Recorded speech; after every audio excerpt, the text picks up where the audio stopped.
Hello and welcome back to the channel. Today we're going to learn how to paint a Grimdark Psychophage. So starting off, we're going to base the model in Trench Brown from Colourforge, then spray with Wightbone from above to create a zenithal highlight. We're then going to grab Druchii Violet. This is a pre-mixed pot that I've mixed 1:1 with Lamy and Medium. You can also use water, it pretty much does the exact same job, and we're going to use this mix to base the skin all over. Try not let it pull up too much, that only causes more issues later on, but this is going to create as a really nice foundation for those fleshy skin tones. I just want to take this moment to say a huge thank you. At the current time of recording, we're only 200 followers away from 10k over on Instagram, and we've just hit 900 subscribers here on YouTube. Honestly, that's absolutely mind blowing to me, and I can only say thank you. So if you're new here, make sure you subscribe if you like the content. Moving on, we then grab Murder Scene from the Army Painter Speed Paint range. This is a really nice deep reddish purple. Another alternative would be Voluptuous Pink from Citadel. Here I'm mixing it kind of 1:1 with water. I'm just putting it around these vent holes to try and give off the effect that they look sore. You can be somewhat messy with this. As you can see, it's already starting to sell the effect. I then continue to fill in the gaps between the armour, and I'm using this straight from the pot. I also filled in all the tentacles. Don't worry if you think it looks too dark just now, we will highlight this later. And you should end up with something similar to this. So once all the skin is dry, we're then going to use the strong tone all over the body. Again, another alternative to this would be Acrylics Earthshade by Citadel, but personally I think the strong tone just gives off a slightly better look. But essentially here we are applying the strong tone to everywhere that we already applied the Druchii Violet. And at this point you can already tell that the skin tones are looking really good. And to be honest, if you wanted, you could probably stop here, as I personally think it looks fantastic. But whilst that dries, we're going to work on the carapace, or carapace, whatever you want to call it. And for the main colour, I'm going to use Shyish Purple straight from the pot. This is a super rich and deep coloured purple that I think really accentuates that Grimdark feel. Just a small heads up, we won't be doing any edge highlights on the carapace, but that's completely up to you if you want to. You want to be somewhat careful when doing this step, as you do not want it to bleed onto the skin, as it's a bit of a pain in the ass to get off. But whilst that carapace dries, we're going to work on highlighting the skin using skeleton bone.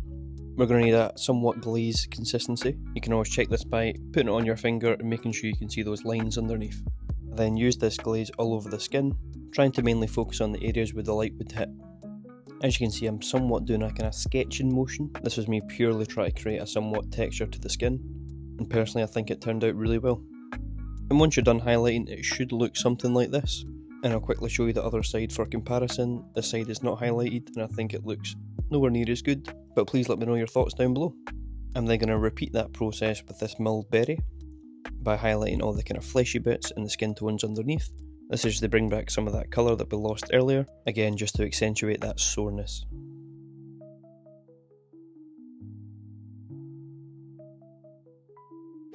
By this point our carapace should be dry, and we're going to use this Tyrian navy over the top to really darken up that carapace. This is just going to add a lot of depth by almost creating a completely black carapace, and personally I think it adds a lot to the really grimdark theme. As you can see, it's almost completely black and it almost gives off an oil spill effect. But whilst that dries, we're going to move on to Grim Black, and we're just going to use this all over the claws. You can use any type of black paint, but this Grim Black from the Speed Paint range is absolutely perfect for this, and it dries a lot darker than it looks when you apply it, and quite honestly I think it might be my favourite black paint. So as you can see now, it's totally starting to take shape, but I think the skin tone's missing a little something something. So I decided to thin down this Zealot yellow speed paint, probably a 70-30 mix with water, and I applied this all over the kind of underside of the carriage. My thought process behind this was not only to make it look sore, but to make it look infected. And to be honest, I don't know if I like the effect this gave, and quite honestly I would probably stick with the previous step. But regardless, moving on, and then I'm going to grab Poppy Red, Nuclear Sunrise and Maize Yellow. I just applied these colours fairly generously one by one, and just mixed them as they were already wet, and this gave us the effect of fire. Again, this is a completely optional step, this is what I do for my high fleet. But then we'll pick out the teeth with skeleton bone. Now this model has got a hell of a lot of teeth, so just be careful when doing it inside the mouth.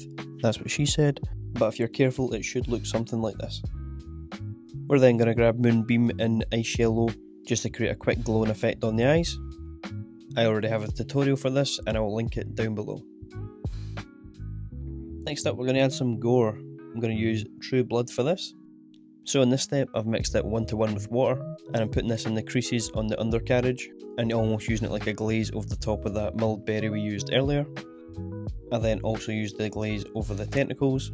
As this paint dries with a slight gloss varnish to it, it really adds to that kind of slimy, gross effect. But now for the fun part, we're going to use some UHU or Yoo-hoo glue. The best way I've found using this is to put some on a card.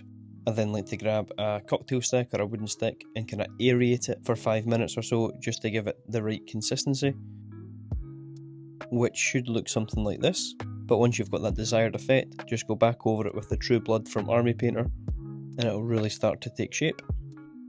Now moving on to the dry brushing, I'm grabbing the mulled berry we used earlier on and I'm going to go against the grain on the armoured legs. I also do this on the fire effect that we done on top. Now going back to the armoured legs, I grab Fiery Vermilion and do the exact same process. Again, this is just what I do for my high fleet, so it's a completely optional step.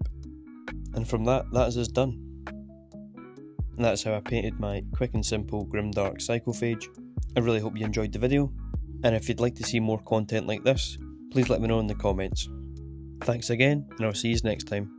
Peace.